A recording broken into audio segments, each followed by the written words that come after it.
மலைத்தான் இறைவன் உனையே மலைத்தான் உடனே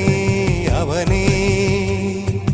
அழகை படைக்கும் திறமை முழுக்க உன்னுடன் சார்ந்தது என் விழி சேர்ந்தது விடிய விடிய மடியில் கிடக்கும் பொன்வினை உன்மேனி மீட்டட்டும் என் மேனி இறைவினில் வந்து கலந்திடு வீரல் பட மெல்ல காணிந்திடு உடல் மட்டும் இங்கு கிடக்குது உடன் வந்து நீயும் உயிர் கொடு பல்லவன் சிற்பிகள் அன்று பண்ணிய